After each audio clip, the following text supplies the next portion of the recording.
جزاك الله خيرا. بسم الله الحمد لله رب العالمين، الصلاة والسلام على أشرف المرسلين وعلى آله وصحبه أجمعين، أما بعد فإن خير الحديث كتاب الله تعالى وخير الهدي هدي محمد صلى الله عليه وسلم، وشر الأمور محدثاتها فإن كل محدثة بدعة وكل بدعة ضلالة وكل ضلالة في النار، أجرنا الله تعالى من النار وإياكم آمين. جشا رجيني آية حديثني عائشة لا حديث قد حديث صلاة نكوني لا لبرة نكوني durri waan salaanni fardii godhamee rakaata lamaa jette. Rakaata lamaan kana nabiin gartee dura haga madiinatti godaanutti bakkatti kanama salaatu ture jechuudha. Isin shanii sawaamnis immoo shantamii yeemi rabbiin guddaan kunifi irraa sablisaa dhufe hamuusaan baritti deebi'i. Halkan leelatul Israa'il wal mi'raajii san hoggoo nabiin ol ba'e. Muusaan hoggoo nabii itti gad deebi'e. Ummanni gayya salaata lama dadhabanii yaaboo dubbiin akka teettu kana mi deebi'e asirraa sablisu rabbiin jeeni itti ol deebi'ee irraa sablise ammas haa buuse ammas shan irraa buuse tokkos juugaa yoggaan bishani gabbuuse yaa Muusaa awulee sana booda qaanfadhe akkaan jee rabbii kiyyi duratti ol deebi'u waan qabu jee gwanne ichi dide lallabbiin faanaan godhamte jan maa yubaddalu lqawlu ladayya wamaa ana bidallaamin lilcabiid silaayis gulii murtiin dabarte kana booda silma ol deebitellee hin argattu jechuudha. Shaanalma sani murtiin murtaawee dabree jira kajuu kana boodaan dhufee jee. Akkasitti duuba gaa salaata kana gadiin bu'e Jibriil akkatti dhufee salaatu waqtii fi akkaataatti salaatanii ni garsiise. Salma salaataa ture jechuudha hanga hijiraa ba'ee godaanutti jecha. Haaya sanii maa jirti maddisni Aishaa kun. Sanii gaa salaanni dura yoggaan fi fardii godhamtee rakaata lama turte. Fa'uqirrat ni dhiifamtee jette salaanni nama musaafiraa rakaatuma lamaan san dhiifamee jette. Waziida fi salaatul hadarii yookaan immoo وأتمت صلاة الحضر صلاة نوم يتاوتي قوتمي التمرة صلاة نما أس أورجيناليتي خمتو تو أورجينال أكدرو بيتي ركعت لمان كان أيجو خن من مسافر كان ولي قال لهم نمني قرين أمدو قال رخصان كون كدو به وان إيجا بودا واجبني تقوتمي سن الراهي خدرا سن كابتو رتقصان دو فيجو وان نمز إملتو ديمورا إلرفامي أودون تين kanama imaltuu deemuutu irrafamee odoon ta'in kanama ganda jiruuti guutamee jechuudha salaanni. Waliigallame kanaatu ziyaadaan itti dabalamee jechuudha. Saniif namni imaltuu deemu dhiiroo lamaan kana malee salaatuu ni danda'a waan juurrattu lamaan. Namni gariin namni imaltuu deemu akkamii gisee hunda ogguu imaltuu deemu namni salaata rakaata lama lama salaata waan juufaadha. Komii qabaa rakkoo ta'etti mul'ata. Warra madaabaatirraa warra yoo salaatan numa taajuu jira ammoo hadiisni sayiiniin jiru kan namni salaata guutuu irratti kun ifee maltuu deeman jechuudha. Hadiisni guddaan kana. Hadiisni guddaan sayyaa Bukaarii Musliim keessa illee jiru kana dubbanne kana muttafaqun alayhi jeemre ka Bukaarii Musliim jechuudha. Hadiisni kan ka Aishaan ani nin guutaa nabiin salaata ni irrisaa nin guutaa Aishaan jette san hadiisa san akka malee dhawan imaamman ابن تيمية فان ابن قيم فان وربيرات اللين حديث نزون كرتي حديث النبي رت كجيبا عائشة أنا كمتي وانا الكمال ربي دلائي يخاوار إن خران قولنا كمت دلائي جاني تهدو تكرا وانجا جور حديث سنتي فما بل ربما إلى حد موضوع ما تين اللي ورقه جريجو يا سنيفو غرقات مي كنا نمني على جرو ملتو جرو صلاة نساء زوري ركعت لما أسرير لما إشاء لم مغربا في سبي وان إترائي رسني في وان تقول كبدو سبين كراتين إراتي مغربني ركعت سديه يجوا يا أيها الذين آمنوا إذا ضربتم في الأرض فليس عليكم جناح أن تكسروا من الصلاة جربين يقال في ملتود يمتم لا فخيسة دلين كبدني صلاة كباب سورة دلين سن رنجفتو كن رخصة دا خنا يجا رخصة ربيتي خنا يعني جچورا ابن قيم كجيتي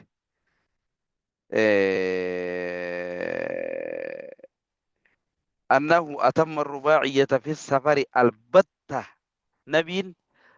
إملتو خيسة صلاة ركعت أفوري لما ركعت أفوري خنا لما ملي أفورني صلاتين قنكما ما هندو نجي قنكما هو القصر أفضل من الإمتاع إتمام الآن والرسل أغرتي ya kama mutafi dillen ka yoni fera ka ta fran gute ne numa bakka ni ta kaje ilma mamman gari nin taw ya chuta jira ne wa yo gute ta wara yoje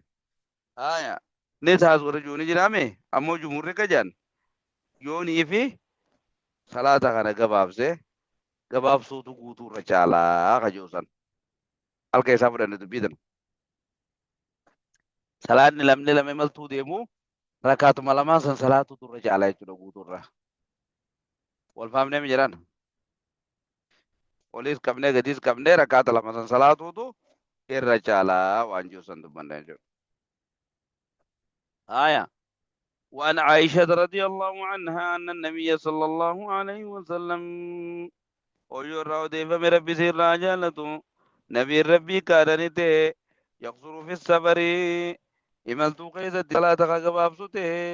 jettega wayutimmu jechuun leenuma guuta jette kuno hadiisa kana gaa'e amma hadiisa san dura sayya dura dhaabbatu deema wayasuumu jechuun nabiinni soommana wayuftirun illeenuma furaa jettega رواه الدار قدري حديث كان دار الدار قدني تو ديسه ورواته ثقات ججادا والحديث كان ديسه مو غرتي امانه مودا جيغا الا انه معلول حديث نمو تقارا كبجي الا ضعيف ما الا دايچو الا غوس ضعيف ما كيسا تكنمره والمحفوظ يجا ونفذمه عن عائشه عائشه رضي الله عنها ربي رجالته من فعلها dalagu masiti annaha kata resomana garte salatanin guta ini gababsa nabin jadda san jecho wa qala ne ta innahu la yashqu alayya ani banna ratin jabatu jatte atkas ko decho daga ijadu mesiti wata elle akhraja wal bayqi yodi daga bayhaqi to de ise daraja hadith ka wali galat ikhlaf ara kunma al hadith hadha ضعيف jecho lala haya imam al albani le mal gado ضعيف الجامع كذا de bejeni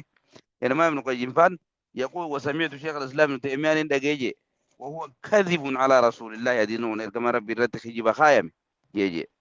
إمام محمد اللي نديس أنا منكر جين منكر فان موضوع فان هنما موضوع في منكر يجوا حديث ما unjamu jangun حديث ما unjamu jane sanifo disni illan sa kamyo illan sa duga di fago da ja wani salan ni guta munjiro so mana keessatti hukumin kophaa ta'uu dandeessi jechuudha. لأنه حديث نقول الناس قالوا بخلاف حديث البخاري مسلم كمل عليه حديث عائشة كنا ركع صلاتنا ما يملتو ديمو ركعت ملما أكما ربين قبضوا أبو زين الجرة صلاتنا ما بيجروا خيسة تيدا ما يخيجي غنا أنا والدورة دابته مره هي ابن لافا موضوعون سيا سندرو دابته جوارين دنيا فسنا جدر بينه براغل جونا مركا فما كانت أم المؤمنين لتخالف رسول الله الجنة ابن القيم بر وني كذا تزكت جبر هذا المال كذا تس أكملت هويون عايشان أكملت خلفت جير كما ربي إن صلاة قوته إن صلاة करते के बाप से इसी नक्कम को डेरे قوتي جيبته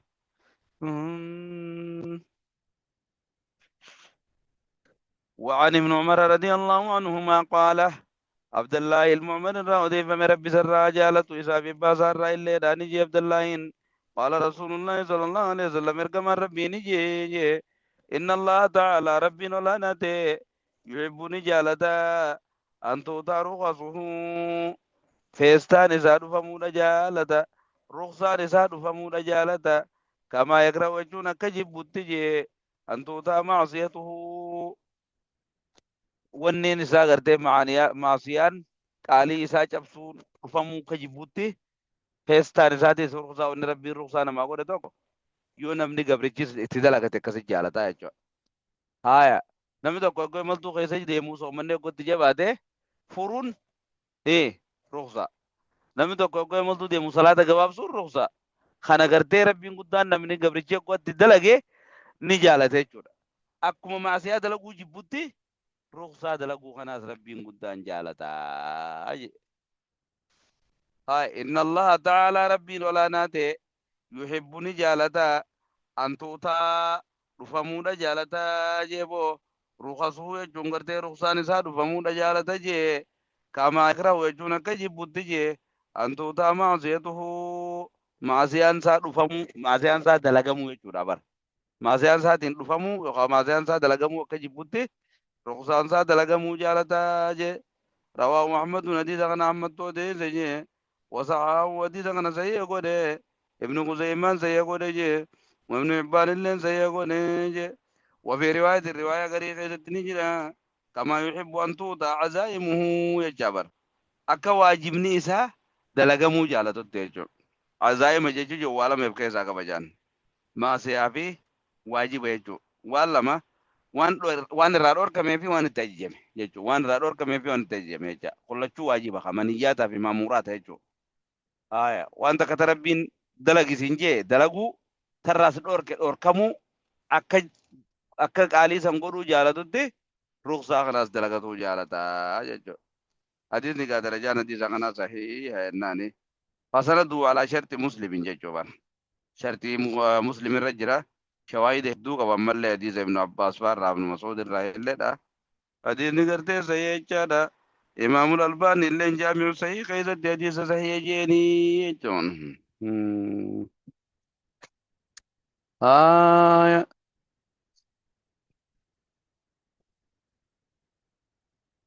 رخصاني في رخصان قاسلا شرعا جتون ترى ملال شريعة جتون وان سلا دليل شريعة تكون قطعية نمورة ميجو شريعان وان شريعة كون قراغو تتكا قوجان شريعان دليل قطعية نمورة ميتكا يجا دليل وامورة ميلا فقاية ميتكا يجا هايا أمو رخصان دوني وان فالا شريعة سريجو لا مثلا ركعتا أفور صلاة وداتو شريعة كسر دفتة ميري صلاة دوريان أمو سببا عذري نميشر دفتو سببا عذري إمالتو تفجأ يقول راقبا أفهمه شريعة رخصة كان كسر لابس يجولا رخصان أكسر لالم وان سلا شريعة فالليسو أمو شريعة ما تو في دي يجولا کرتے فالله سرس هيا ميب يجولا نميشاب أكسر لالم يجو وعن أنس رضي الله عنه قال أنس علم مالك الراودي فمن ربي الرجالة نجانس كان رسول الله صلى الله عليه وسلم يركم ربي نتيجي إذا خرج يقواني في به مسيرة إملتو تك يقواني في به 3 أميال إملتو مايل سدي تك يقواني في خبوته ميلي سدي ميلي ينانغاي أو فراسخة تكاو کرتے فراسخة يجون کرتے فراسيرونيس 3 أميال مكان الرأي بكبو جارا بر هنا مشق من الراوي ده شعبة بن الحجاج لما سند حديث أنا قال خير يجوا بسادو شك يجول بر صلى ركعتين ركعت لما صلاة جيغا فوقنوني كباب سيجارا بر رواه مسلم تو ديسي كان إذا خرج من بلد إقامته بكي قوت هنا رأيباني في بيخا هنگس تكتش دي بميلان دي مي صلاة سانو مقباب سا يجارة جيني اعتبارا نادل نقصان هنگس تكملتو فرسخ يخاو أميارة سديدة كديمنان يملتو تاتي يجو قلال الروض بقى نمني هنگس تكملتو لجي صلاة قباب سون ندنديا وانجو سن لالهم برباچي سادا ونقوني li jirama alfarsakun 3 amyalin jan farsakni tokko meelii 3 mitira kum takkaa fi 100 shakkii malee maayilli tokko mitira 100 mire eeka kiiloometirri maayila 100 kiiloometira 100 mitira fi kiiloometira tokko fi tuqaa 6 bar maayilli tokko so hagas takka jechuudha gartee maayila 3 yoggaan kanatu inni meeqa deema jechuudha namni akkuma kiiloomeetira meeqaati 5 mooja waanuma akkasii takka deema jechuudha. علماء كمل لعلن خلاف العلماء اختلف العلماء في تقدير المسافة التي تقصر فيها الصلاة ويباع فيها الرخص وخجان أبو حنيفة فان إلى أن أقل مدة تقصر فيها الصلاة هي 3 أيام جان ويا سدي لفهم إلى لفدي من توق أبدي جان وتقدر ب3 مراحل جانسان لسير لبيل المحملات قال فينا كبتوقف ويا سدي قديم أنقصتك قديم موجان وذهب الأئمة الثلاثة إلى أن أقل مسافة للقطر هي مرحلتان لسير لبيل جان أمن ويا لماتي ورجيه جريجو وتقدر المسافة بربة برود والرجيج والبرود 4 فراسخ جالسان فرسخ أفوري فرسخ نتوكو ميلي سدي جانيخا على وجه التقريب دي ميجا gara kiiloomeetirii 77 kana ka fudhatanii jira jechuudha. Amma gaa kun hundinuu waanuma warri culamaadhaa godhan ilaal qaala fil maqni keessatti tawaaturul akhbaar anna rasuulullaahi kaana yaksuru fi asfaarii hajja wa mu'tamiran aw qaaziyan wa kaana laa yaziidu alaa rak'atayn jechuudha. Warruma gartee ulamaatu waan kana fuqahaa yaada adda addaa kana fidanii hangana malee gabaabsuun hin jiru jedhan malee warri daa'iraa kun ibnu qayyim faan ibnu azmi faan safarri dheeraa ta'uu gabaabaa ta'uu waa takka illee gartee haddii ittiin qabu jedhan haddii ittiin qabu jedhan. Amma gaa kalimaan safara jaamtu tun laalamuu ni dandeessi garuu kalimaan safara jaamtu tun laalamuu ni dandeessi jechuudha. Namni tokko imaltuu beekuu jennee maalirra laalla waan jiru deebinee aadaa keessatti. Amma nama tokko kan gartee miniyaa poolis kanarraa dhaqee firidilii sana dhaqeen imaltuu deemee jennaan yoo imaltuu deemen jennuun gaa salaata jammaatu achirraa firidilii irraa deemee miniyaa poolis dhaqa bulbiinkatiin irraa deemee miniyaa poolis jammaa fi jummaa salaataa kanaan imaltuu deemee kamiin jennaan laal dubbiin bakka tanaa beekaa gaa warra tokko jijjiiramuu qabdii bire saniifuu maqaan imaltuu deemuu san irra dhawamuu qaba jechuudha namichi tokko imaltaa'e hagee jennuun ta'uu qaba xiqqoo mana biraa achi fagaachuu qaba jechuudha. حديث قلت لي دانيتي اللامنا وعن انس رضي الله عنه قال عن سر وديف من ربي راجانته خرجنا مع رسول الله صلى الله عليه وسلم يركم ربي والجن باني من المدينة مدينة راني باني إلى مكة تقر مكة باني فكانوا يصلي ركعتين خرا مكة قرتي مدينة مكة كانت تنبي ركعت ملا صلاة يجي حتى رجعنا إلى المدينة دي هنگا قرا مدينة دي بنوت هذا هو أقصى أسفاري صلى الله عليه وسلم قاف قرتي فتح مكة يخاو قاف حجة الوداع خانو يجور إرقبار ربي قويا خود سقل تايا دين خان تلوفا هنگا دي بيانتي ركعت لما صلاتاتهم دي بياني يجور متفقون عليه بخاري مسلم ترولي قال واللفظ للبخاري يجارا لفظي نموت بخاري تي لفظي نكرتون تبخاري تي جينغا بوي لفظي انت بخاري تي جينغا لفظي مسلم کرتے معنى وجيرا جرابا هايا وعلى هذا ان شاء الله تعالى نوقف اسمر التدي سكن دابنه غلغلا درسي انتر تشرا اوفنا واي صلاه مسافره تران صلاه من فيان قبل خيسه دو جرا صلاه مسافره امت سنه ان شاء الله تعالى استاذ وليد تشرتي وربي نودابي